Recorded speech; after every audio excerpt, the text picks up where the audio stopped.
आज हम बात करने जा रहे हैं हिस्टोरिकल मॉन्यूमेंट्स की। जी हाँ, हिस्टोरिकल मॉन्यूमेंट्स की जो इंपॉर्टेंस है वो बहुत ही अलग तरीके से आंकी जाती है।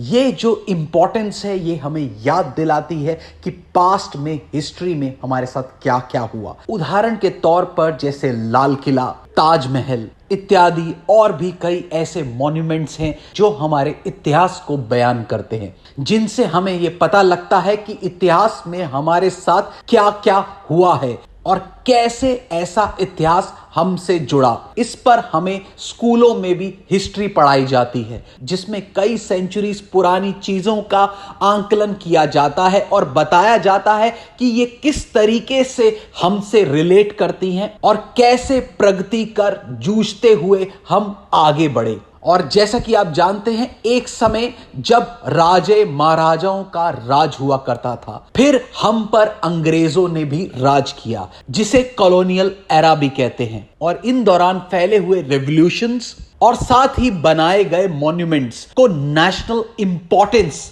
का दर्जा दिया जाता है और साथ ही ये एक टूरिज्म अट्रैक्शन का भी बड़ा हिस्सा है, जिसके लिए हिंदुस्तान में देश विदेश से लोग आकर इसकी जानकारी लेते हैं और इन्हें निहारते हैं और जानते हैं कि पास्ट में क्या क्या गतिविधियां हुई थी हिंदुस्तान में। और आज का जो हिंदुस्तान है, जिसकी पहचान है एक ग्लोबल स्तर पर, क्या है इसके पीछे की कहानी, ये सब दर्शाता है इतिहास, जिसे हिंदुस्तान के क्रांतिकारियों ने अपनी जान पर खेलकर हिंदुस्तान को आजाद करवाया। और जैसा कि आप जानते हैं कि यह इतिहास हमारी एकेडमिक्स का भी एक महत्वपूर्ण हिस्सा रहता है, ताकि हम अपने देश को और गहराई से समझ सकें। जहां इतिहास के पन्नों को पढ़कर हमें अपनी संस्कृति और सभ्यता को समझने का एक बड़ा दायरा मिलता है, तो ऐसे में क्या कई जगह ऐसे ऐतिहासिक नामों का इस्तेमाल हटा देना चाहिए या फिर उन्हें अपने इतिहास से जोड़कर